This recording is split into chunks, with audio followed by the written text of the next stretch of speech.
오늘 본문 말씀은 예수님께서 하나님의 나라를 설명하면서 무엇으로 비유할까 하시면서 겨자씨 하나를 말씀을 하셨습니다. 그러면서 예수님은 이 겨자씨에 대한 설명을 덧붙이고 있습니다.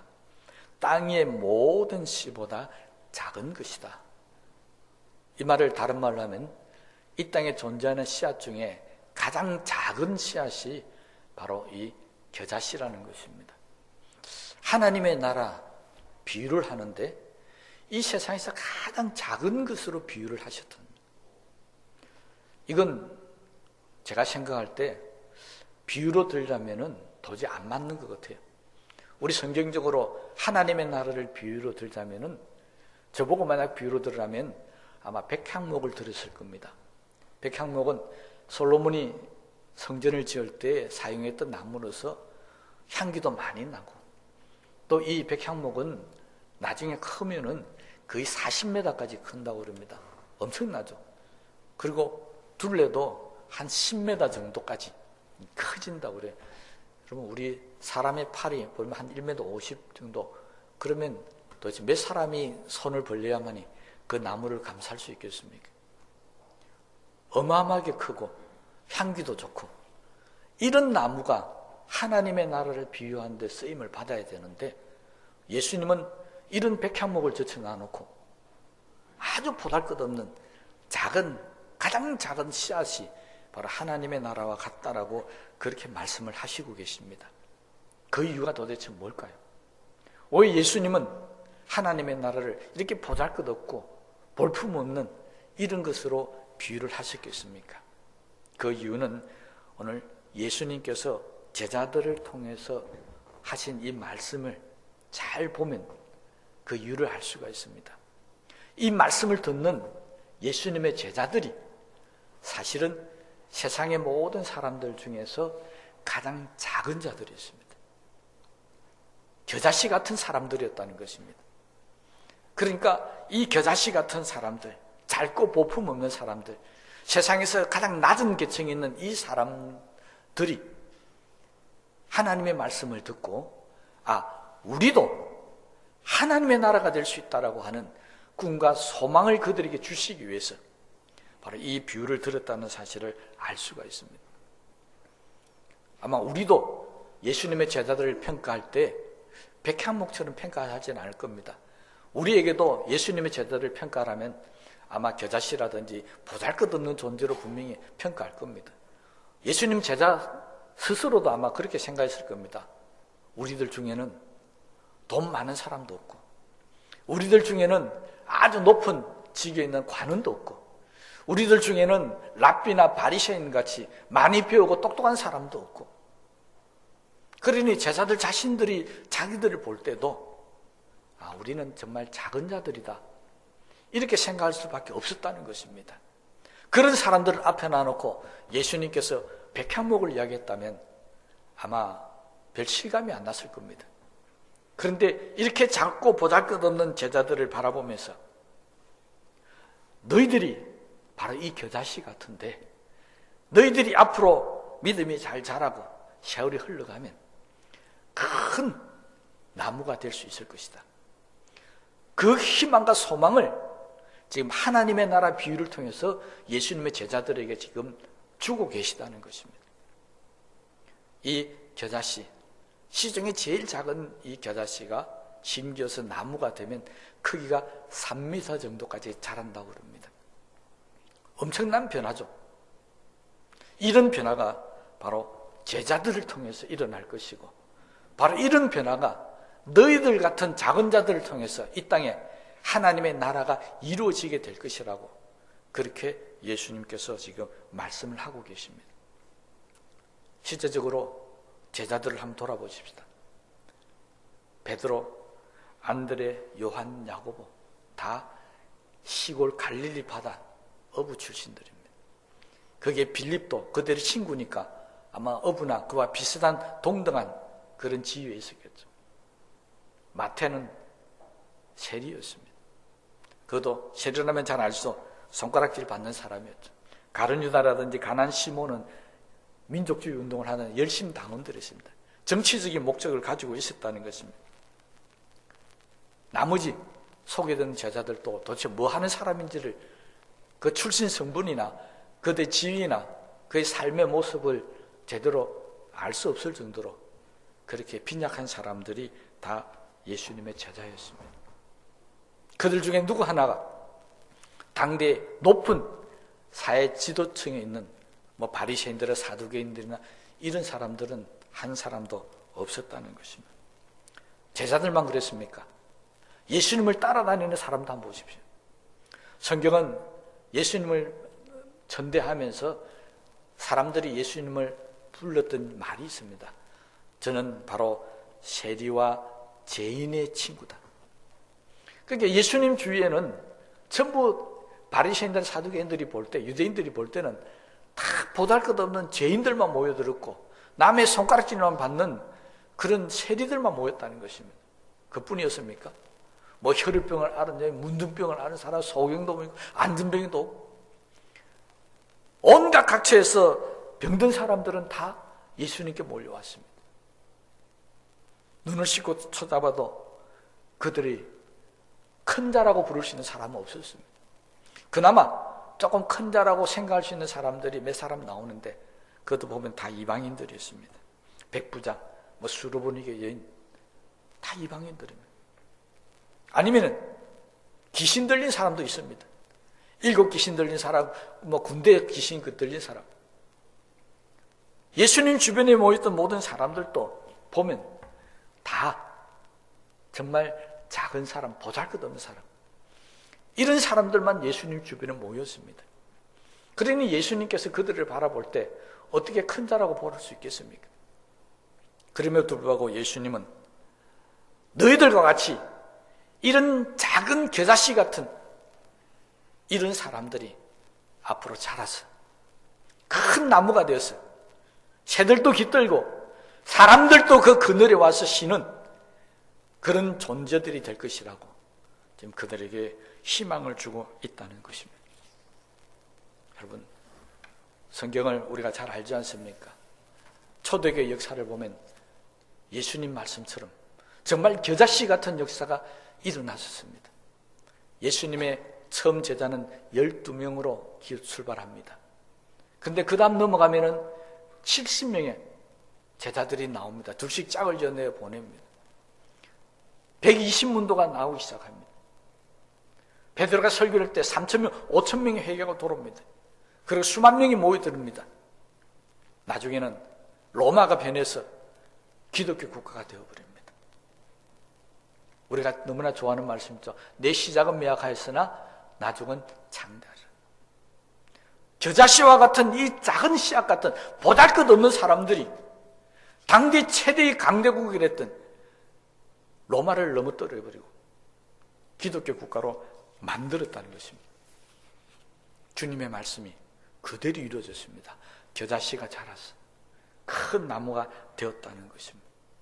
실제적으로 제자들 개인으로 보면 베드로는 어떤 사람입니까? 로마 교회 수장이 됐습니다. 최고 우두머리가 됐고 지금도 가톨릭에서는 제1대 교황은 베드로입니다. 베드로뿐만이 아닙니다. 마가복음, 우리가 읽었던 이 마가복음 기록했던 마가도 이집트에 가면은 콥틴교라고 하는 게 있습니다. 다 하나님이 있는데 명칭이 조금씩 다릅니다. 거기에 수장이 되었습니다. 도마는 인도까지 가서 복음을 전합니다. 예수님의 제자들도 한 사람 한 사람 보면 그들이 이 땅을 떠날 때는 작은 자가 되어서 떠난 사람이 한 사람도 없습니다. 다 큰 자가 되어서 떠났고 다 그들은 하나님의 나라의 기둥 같은 일꾼이 되어서 떠났다는 것입니다. 주님이 말씀하신 이 겨자씨의 비유가 그대로 이루어집니다. 바로 하나님의 나라가 겨자씨같이 보잘것없는 그런 사람들을 통해서 이 땅에 채워지기 시작했고 오늘 2000년이 지난 지금까지도 세계 각처에 교회가 세워지고 있습니다. 앞으로도 계속 세워질 것입니다. 누구를 통해서요? 겨자씨 같은 작은 사람들을 통해서. 하나님은 이 말씀을 통해서 우리에게 오늘 저와 여러분에게 또 다른 말씀을 주십니다. 제자들에게 너희들이 큰 나무가 될 것이다. 그렇게 말씀하셨던 이 말씀이 오늘 저와 여러분들에게도 똑같이요. 우리도 작은 자지만, 우리도 보잘것없는 사람들이지만, 그러나 우리도 하나님의 나라에 큰 나무가 될 수 있다는 사실을 믿으셔야 합니다. 왜 그렇습니까? 예수님께서 이 겨자씨와 같은 작은 제자들을 통해서 이미 하나님의 나라를 이루셨기 때문이었습니다. 예수님께서는 겨자씨와 같은 작은 우리를 사랑하고 계신다는 사실을 믿으시기 바랍니다. 그 예수님의 사랑이 우리 속에 함께 하셨어요. 그 예수님의 말씀이 우리 속에 역사하기 시작하면 우리도 큰 나무가 될 수 있다는 사실도 믿으셔야 합니다. 그래서 오늘 본문 말씀이 우리에게 주신 겁니다. 그런데 우리는 작음이 실명합니다. 저도 늘 설교할 때 그러잖아요. 내 키가 10cm만 좀 컸으면 좋겠다. 어떤 분들이 제 설교를 방송으로 보면서 실제 만나보고 실망했답니다. 왜 했습니까? 키가 굉장히 큰 줄 알았대요. 방송에서는 요 모습만 나오니까 아마 제가 크게 보였던 것 같습니다. 실제 만나보니까 작아가지고 좀 실망했습니다. 그러더라고요. 여러분, 예수님께서는요, 작은 자를 사랑하십니다. 그래서 저도 예수님 사랑을 많이 받고 있습니다. 그렇다고 큰 자를 사랑하지 않는다는 거 아닌데 아마 작은 자를 좀 더 사랑하지 않는가 그런 생각이 듭니다. 그런데 우리는 작다고 실망한다는 것입니다. 우리는 작다고 낙심합니다. 우리는 작은 것 때문에 마음 아파합니다. 그런데 그럴 필요가 없습니다. 성경은, 천국은 작은 자의 것입니다. 예수님은 작은 자를 통해서 하나님의 나라를 이루어 가신 분입니다. 그러니 저와 여러분들이 작다고 실망하실 필요 없습니다. 성경도요, 한 군데만 소개해주면, 특별히 마태를 보면 마태복음의 작은 자의 이야기들을 굉장히 많이 싣고 있습니다. 그런데 그 작은 자를 이야기하면서 단 한 번도 작다고 실망하거나 좌절하거나 낙심하거나 책망하는 부분이 전혀 없습니다. 제가 중요한 몇 구절만, 여러분이 잘 아는 구절만 뽑아봤는지, 마태복음 10장 42절 말씀입니다. 누구든지 제자의 이름으로 이 작은 자 중 하나에게 냉수 한 그릇이라도 주는 자는 내가 진실로 너에게 이르노니 그 사람이 결탄코 상을 잊지 아니하리라. 마태복음 18장 6절입니다. 누구든지 나를 믿는 이 작은 자 중 하나를 실족하게 하면 차라리 연자맷돌이 그 목에 달려서 깊은 바다에 빠뜨려지는 것이 나으니라. 18장 14절, 이와 같이 이 작은 자 중에 하나라도 잃는 것은 하늘에 계신 너희 아버지의 뜻이 아니니라. 마지막으로 마태복음 25장 40절 말씀입니다. 임금이 대답하여 이르시되 내가 진실로 너희에게 이르노니 너희가 여기 내 형제 중에 지극히 작은 자 중 하나에게 한 것이 곧 내게 한 것이니라 하시고. 여러분, 마태는 예수님을 따라다니면서 예수님 말씀을 기록하면서 예수님께서 얼마나 작은 자를 소중히 여기셨고 얼마나 작은 자에 대해서 관심이 많으셨는지, 이 작은 자를 실족하면 너도 연자맷돌도 바다에 드는 게 낫다. 이 작은 자에게 냉수 한 그릇 대접하면 그것이 하늘의 상급이 될 것이다.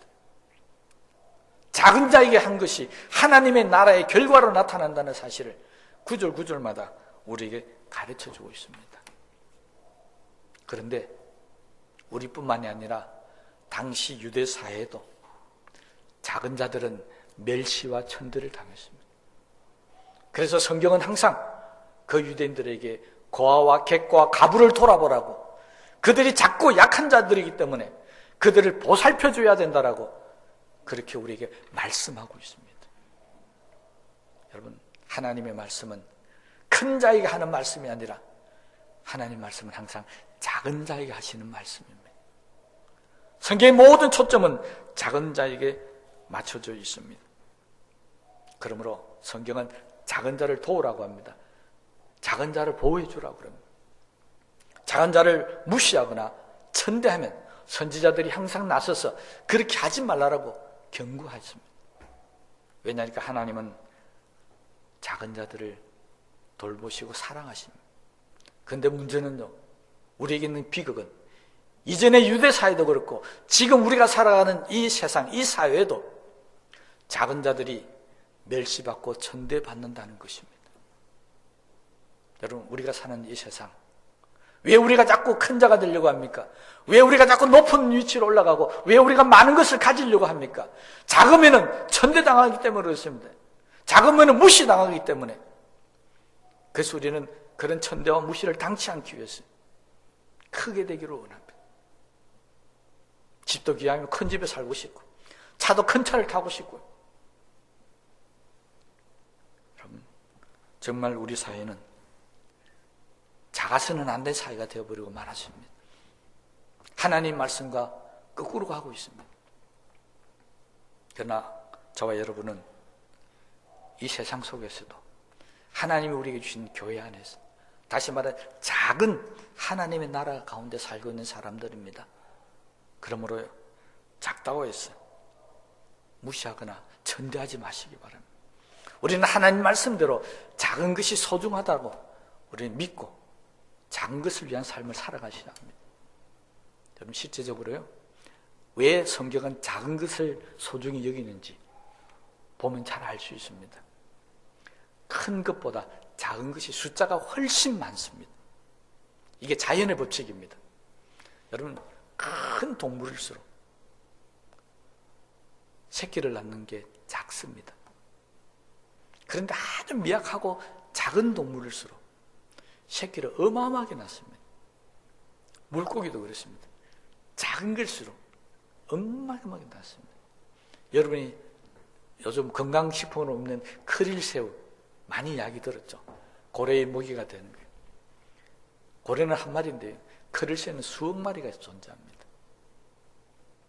그런데 이 사회는 적은 큰 것이 소중히 여기받고 작은 것은 수없이 많이 있음에도 불구하고 천대받고 무시당하는 그런 모습으로 사회가 유지되고 있다는 것입니다. 겨자씨 말씀하셨는데요, 겨자씨 한 움큼만 집어보십시오. 그 숫자가 얼마나 많겠습니까? 작은 것은 이 땅에 너무 숫자가 많습니다. 여러분, 산을 보십시오. 산을 보면서 사람들은 뭐라고 말씀하시는 줄 압니까? 야, 저 산에 나무가 많다. 저 산에 나무가 없다. 이렇게 표현합니다. 왜? 산에 보이는 것은 나무밖에 없기 때문에 그렇습니다. 그런데요, 산에 나무가 많습니까? 산에 작은 풀이 많습니까? 여기서 볼 때 산에 나무가 하나도 없는 빈둥산이라 할지라도 가까이 가보면 그 땅에는 수없이 많은 풀들이 자라고 있습니다. 이 땅에는 큰 것보다 작은 것이 많습니다. 그런데 왜 이렇게 숫자가 많음에도 불구하고 숫자가 적은 큰 것에 무시당하고 천대당합니까? 우리는 작은 것의 위력을 모르기 때문에 그렇습니다. 그 작은 것이 뭉치고 그 작은 것이 힘을 발휘하면 얼마나 놀라운 역사가 일어나는지 작은 사람들이, 작은 자들이 스스로 인식을 못합니다. 그래서 항상 큰 자의 지배를 받습니다. 항상 큰 자의 무시를 당하고 있습니다. 자기들이 숫자가 많은 것을 깨닫지 못합니다. 자기들이 더 큰 힘을 갖고 있다는 것을 알지 못하고, 그래서 큰 자들의 지배를 받고 있다는 것입니다. 살기 좋은 세상, 하나님이 우리에게 주시는 정말 천국 같은 세상은 작은 자들이 소중히 여김을 받고 작은 자들이 귀함을 받고 작은 자들이 행복하게 사는 세상, 그것이 바로 하나님께서 우리에게 주신 하나님의 나라, 천국의 모습인 줄로 믿으시기 바랍니다. 우리나라, 아니 우리 이 땅이, 이 세계가 왜 완전하게 복된 사회를, 복지 사회를 만들어가지 못하고 있습니까? 이유는 작은 자들이 아직도 무시당하고 천대당하고 있습니다. 정말 아름다운 세상은 작은 자들이 존중받고 소중히 여기는 그런 세상을 만들어가야 그것이 정말 아름다운 세상이 되는 것입니다. 천국은 바로 그런 나라에 있습니다. 천국이라는 이 세상은 어떤 큰 힘도 역사하지 못합니다. 어떤 큰 사람도 역사하지 못합니다. 하나님의 나라는 특권이 없습니다. 요즘 세상은 특권을 가진 사람들 때문에 얼마나 시끄럽고 그 특권을 가지 못한 작은 저와 여러분들 얼마나 마음 아파하는 세상이 되고 말았습니까? 그런데 천국은 그런 특권이 없습니다. 하나님께서 그런 특권을 허락지 않습니다. 여러분, 작은 단 한 사람도 세상에서 무시당하는 별 보잘것없는 그런 대문 앞에 있었던 거지 나사로도 하나님은 데려다가 천국 백성으로 만들어 주셨습니다. 이것이 성경이 이야기하는 작은 자의 나라, 하나님의 나라, 겨자씨의 나라인 줄로 깨닫게 되게 되시기를 바랍니다. 우리는 작은 자를 소중히 여기십시다. 이 땅에는 큰 자보다 작은 자가 훨씬 많습니다. 우리 교회도 마찬가지 아니겠습니까? 작은 자들이 훨씬 많습니다. 그러니 우리는 적은 큰 자를 위한 삶을 살지 마시고 정말 이 땅에 많이 흩어져 있는 작은 자들을 위한 삶을 살아가는 저와 여러분들이 되시기를 주의 이름으로 부탁을 드립니다. 겨자씨가 또 하나 소중하고 작다고 무시할 수 없는 이유는 그 안에 생명이 있기 때문에 그렇습니다. 세상에서 가장 귀한 것을 이야기하라면 바로 우리는 생명을 말할 수 있습니다. 세상에 재물에 누려둔 사람은 다이아몬드나 금은 보석을 이해할 줄 모르겠습니다. 그런데요, 그 금은 다이아몬드 보석이 아무리 귀해도 거기에는 생명이 없습니다. 생명이 없다는 것은 자라지 않는다는 것이고 생명이 없다는 것은 변화되지 않는다는 것입니다. 여러분들이 아마 손이나 목에 금은으로 가진 반지나 목걸이 아니면 다이아몬드 가지고 계시는 분이 아마 계실 겁니다. 어떤 분은 5년을 지니고 있을 거고 어떤 분은 10년을 지니고 있었을 거고 어떤 분은 결혼할 때부터 지니고 있는 분이 아마 계실 겁니다. 그 다이아몬드가 예를 들어서 한 30년 전에 결혼을 했는데 30년이 지났으니까 30년 동안 자라가지고 처음에는 하나 2부 3부로 했는데 지금은 한 2캐럿 3캐럿 돼 있으면 얼마나 좋겠습니까? 금덩이도 처음에 한 돈을 꼈는데 이게 10년쯤 지나니까 10돈이 되어 있더라. 얼마나 좋겠습니까? 그런데 그런 법이 없습니다. 왜 그렇습니까? 금이나 다이아몬드는 생명이 없기 때문에 그렇습니다. 절대 변하지 않습니다. 있는 모습 그대로입니다. 그런데 생명을 가진 존재는 변합니다.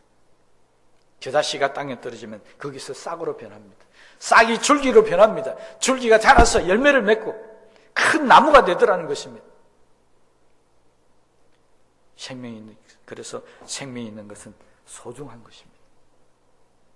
생명이 없는 것은 아무리 소중해도 사실은 가치가 없습니다. 그래서 하나님께서는 겨자씨가 작지만은 생명이 있기 때문에 그래서 소중히 여기신다는 것입니다. 우리는 크기를 따집니다. 누가 큰 사람이냐, 누가 작은 사람이냐, 아니면 누가 큰 집에 사느냐, 작은 집에 사느냐. 교회도 마찬가지입니다. 누가 큰 교회 다니냐, 적은 교회 다니냐. 여러분, 큰 나무도 생명을 잃어버리고 죽어버리는 고목입니다. 거기는 싹이 나지 않습니다. 열매가 맺지 않습니다. 교회 안에 정말 중요한 것은 생명이 있어야 합니다. 아무리 큰 교회라도 그 안에 예수 그리스도의 생명이 역사하지 않으면 그건 죽은 고목과 같은 겁니다. 아무리 작은 교회라도 저와 여러분들이 예수 그리스도의 생명을 가지고 살아가고 있다면 우리는 날마다 자라갑니다. 우리는 언젠가는 지금은 작은 겨자씨 같지만 언젠가는 자라서 큰 나무가 되어서 새들이 깃들고 사람들이 찾아오는 그늘을 만들어가는 그런 역사가 일어나게 될 줄로 저는 분명히 믿습니다. 그러므로 저와 여러분들은 우리 안에 예수 그리스도의 생명을 가지고 사십시다. 그 생명을 우리에게 주시기 위해서 예수님은 자신의 목숨을 던졌습니다. 우리 안에 예수의 생명이 있습니까? 내 속에 예수 그리스도의 생명이 있다면 지금 작다고 낙심하지 마십시오. 지금 작다고 좌절하지 마십시오. 이 생명이 나를 변화시킬 것입니다. 나를 금이나 다이아몬드처럼 가만히 있지 못하게 할 겁니다. 계속해서 자라게 만들 것이고 계속해서 하나님의 나라를 이루가는데 쓰임 받게 될 것입니다. 성경 분명히 우리에게 약속하고 있습니다. 마태복음 13장 32절 말씀입니다. 이는 모든 씨보다 작은 것이로되 자란 후에는 풀보다 커서 나무가 되며 공중의 새들이 와서 그 가지에 깃들으니라. 겨자씨는 생명이 있기 때문에 그의 끝은 큰 나무가 되는 것이고 큰 열매가 맺혀지는 것이고 그게 새가 깃들고 사람들이 찾아온다는 것입니다. 이건 크다는 의미를 우리에게 분명하게 밝히고 있습니다. 나무가 아무리 커도 새들이 찾아오지 않으면 안 된다는 것입니다. 나무가 아무리 커도 사람들이 찾지 않으면 안 되는 것입니다. 여러분, 가시나무는 사람들이 안 찾습니다. 왜요? 가면 찔리니까요. 성경이 말하는 겨자씨라고 하는 나무의 의미, 큰 나무의 의미는 바로 이런 겁니다. 새들이 찾아와야 되고 사람들이 찾아와야 되는 거예요. 그래서 다른 사람들이 유익을 주고 새들에게도 유익을 주고 그런 나무가 큰 나무라는 것입니다. 아무리 많은 재산을 가지고 있고 아무리 사회적으로 큰 인물이 되어 있다 할지라도 다른 사람을 위해서 쓰임받지 못하고 다른 사람에게 유익되지 못하고 오히려 다른 사람에게 고통을 주고 아픔을 주면 그건 큰 나무가 아닙니다. 우리가 역사적으로 위인이라는 큰 인물이라고 하는 사람들을 말할 때 어떤 사람들을 꼽습니까? 세상으로 높임 받은 사람, 그 사람이 왕이든 대통령이든 큰 사람이라고 표현하지 않습니다. 가난하고 보잘것없이 살아도 다른 사람들에게 유익을 주고 다른 사람들에게 뭔가 큰 영향을 끼친 사람들, 우리는 그런 사람들을 위인이라고 그러고 그런 사람들 우리는 큰 인물이라고 그러는 것입니다. 성경이 말하는 큰 나무도 크기만 크다고 해서 좋은 게 아니라는 것입니다.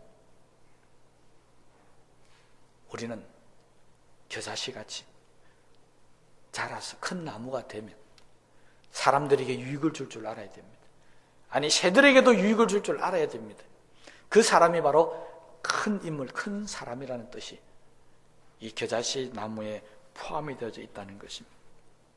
저는 오늘 이 설교를 준비하면서 우리 교회가, 아니 저와 여러분들이 큰 나무가 되기를 소망하면서 기도하고 이 단에 섰습니다. 우리 모두가 이 사회에 큰 혜택을 주는, 유익이 되는, 큰 복을 주는 교회가 되고 성도들이 되시기를 주의 이름으로 축원합니다. 우리 모두 정말 큰 나무가 되기를 소망합니다. 지금은 저와 여러분들이 바라볼 때 정말 작은 자의 모습으로 살지만 분명히 우리는 큰 자가 될 수가 있습니다. 왜 그렇습니까? 우리는 예수 그리스도의 생명을 가지고 있기 때문에 그렇습니다. 베드로가 가졌던, 야고보가, 요한이 가졌던 그 예수 그리스도의 생명이 우리도 똑같이 가지고 있습니다.